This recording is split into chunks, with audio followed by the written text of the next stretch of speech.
Good morning. Uh, Today I got a new microphone, so hopefully people can hear me now, and we'll see what's going on. Like I said, I got a new microphone and I got a consultant for speech therapy, so hopefully things will improve as far as volume for my films here or videos. Today I have a visitor. It's not my gun. It's something that somebody has loaned me, and it's a pretty interesting rifle. It's a Winchester. It's a model 97, 1897 shotgun. Have it open here. There's nothing in it. It was designed by none other than our friend John Moses Browning, and they made them about 1 million of them, and they made them from well, obviously 1897 all the way through the 1950s. It's an interesting shotgun. It's a slide action pump shotgun. It's a pump shotgun, but it also works on the same principle as your Model 94, Model 90, and probably several others. And what it does is when you pull back on the action, a round ends up on this loader here, and then when you pull it, the bolt shoot. We'll talk about that, but it's a slide action shotgun. It has the ability to, when you are using it, to just hold the trigger down and you can pump it till the magazine's empty, and it'll fire the whole time. I can't remember what that's actually called, but several of the older shotguns do that, and it's could be an advantage, especially for this gun here. They made 8 models of these. They made them in 12 gauge, and this is 16 gauge. They made the standard, which is what this is, all the way through. They have all the fancy ones. The trap model had checkering on the stock, and they had various qualities of shotgun that they made. But they also made the Riot shotgun, which instead of having a 30-inch barrel, it had a 20-inch barrel. And they also made the trench gun. People may have heard of the trench gun. And the trench gun was used in World War One and all the way through Vietnam. And what it was a shortened 97, and they only came in 12 gauge. So and they only made them till 1945. So we think, well, this might be a trench gun. Well, it's not a trench gun, and the reason that it's not a trench gun is, number one, it's in 16 gauge, and number two, the barrel is about 18 and a half inches long. So somebody had cut down a standard model. There was a big market for this after World War II, and even after World War One, and even now, where people want the trench gun. Well, that's some of the things you have to look at. This gun was also made in 1946, so it was after they stopped making trench guns. That doesn't mean that it's not a good little shotgun. Somebody had cut the stock off it and made it into a like a sawed-off shotgun, and I have fired it. I don't necessarily like sawed-off shotguns. It's not my thing, but it's kind of fun to shoot. The trench gun also came with, up here there was an adapter that went on it, and it was for a bayonet, so you could put a bayonet on your shotgun. And the idea was that it was small enough during World War One to get in and out of the trenches, and for close hand-to-hand combat, which was what a lot of the combat was in World War One. Let's see. It has an external trigger, external hammer, and it can go to half cock. That's your safety. It's half cock. Can't shoot it. Like I said before, it's pump action. Over here on the side, this button right here, that's your action release. So you can release it.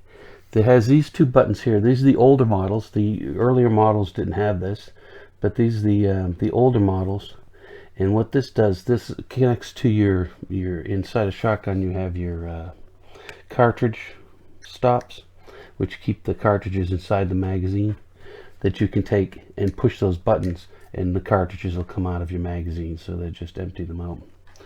The bolt itself, now I'm going to do another video because this gun actually I found needs to have some things replaced on it, and when I do that, the parts are in order. When they come in, I will video the repairs. It has to do with the ejection system. That's the one thing I personally don't like about it. You hold it here, and you have your slide action. You have your slide action, and what happens is when your bolt comes out from when you pump it back, your bolt comes out. If you have your hand there, it's going to hurt your hand, and it's just it's not mine. So I don't, you know, if you're used to shooting it and you're used to keeping your hand out of the way, that's a good thing. But I was not, and it hurts when that happens. You can see when you pull it back, this is the like the cartridge. I guess it would be a lifter on other guns. And what happens is the cartridge comes out of the magazine, which is right here, and there's a little, and I'll show you when we take it apart. There's a little recess there that it sits on, so that when you pull it, it rises back up again, and the bolt slides across, grabs the cartridge, and jams it up against the opening to the chamber. And then because that goes back like that, the bolt goes back, what happens is it cocks your hammer for you. Okay, now aside from having all the different models, there's 8 different models of shotgun that they made of the 1897. They also made 2 other versions, and it was the solid frame, and they had the takedown. My 1890 is a takedown. There were a lot of takedown guns, and the idea was it makes the gun shorter so that you can put it in your backpack or put it wherever, and you can store it or carry it and have it at a much smaller length. This one, it's not such a big deal because you get your butt cut off. We'll go back to it when we do the bolt, but anyway, so here's the whole takedown thing. What you have up here, I don't know if you can see it or not, but there's a little pin right here, and you push that pin in, and you pull it out on the other side. Now what this is going to do is it's going to release your magazine, and the magazine will actually lift up out of the receiver. So you turn it,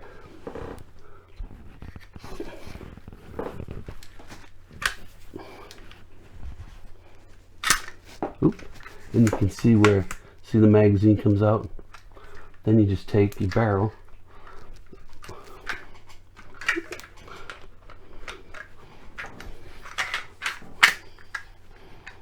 maybe you have to hold on. There we go. And then what happens is you just turn the barrel, and the barrel comes out. So now you have 2 pieces, a lot shorter, especially with a 18-inch barrel. It's a lot shorter to carry around and do what you have to do. And that's the takedown part.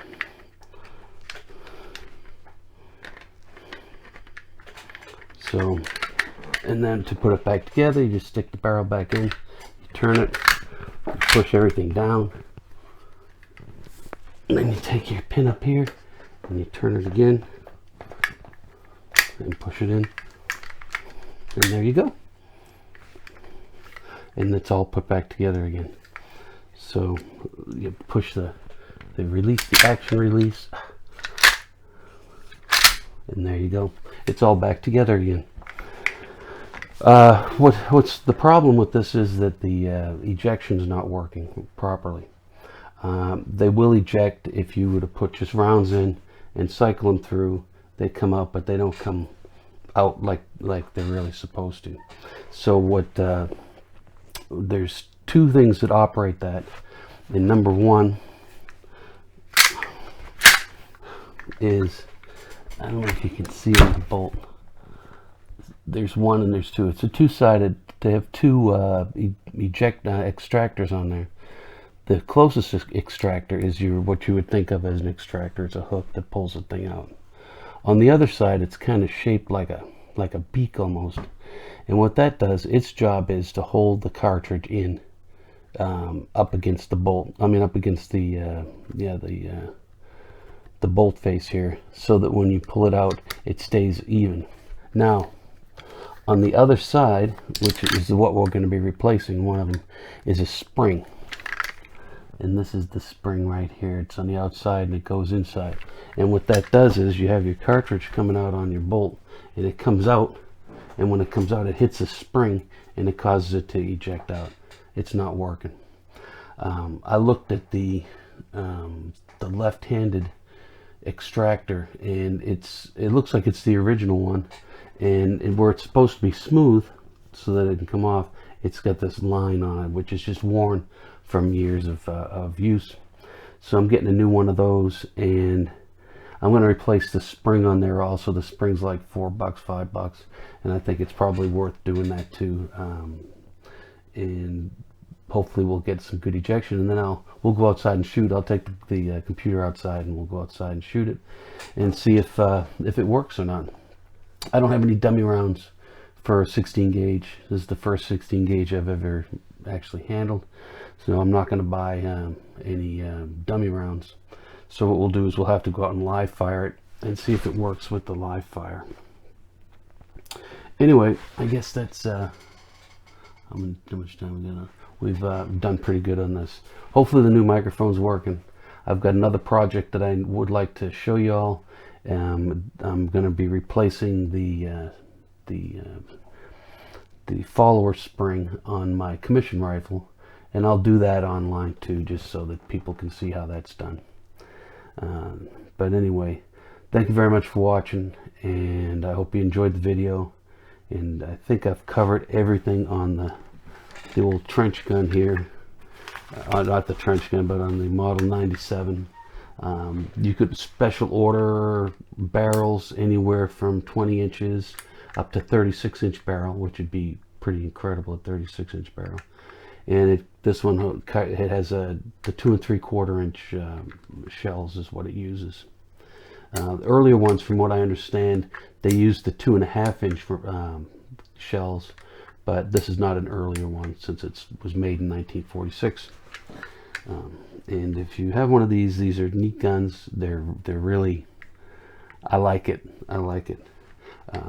Personally, I don't like getting smacked in the hand, but it's not made for that. If you, I guess, just, I don't know. I've never owned a sawed-off shotgun, so I don't know for sure. But I guess you're supposed to hold it back here somehow, and that way there you'll be free of that sliding bolt coming back and hitting you. But anyway, thank you for watching, and we'll be back with a couple more repair videos, and I think that people will enjoy that. All right, well, thank you very much.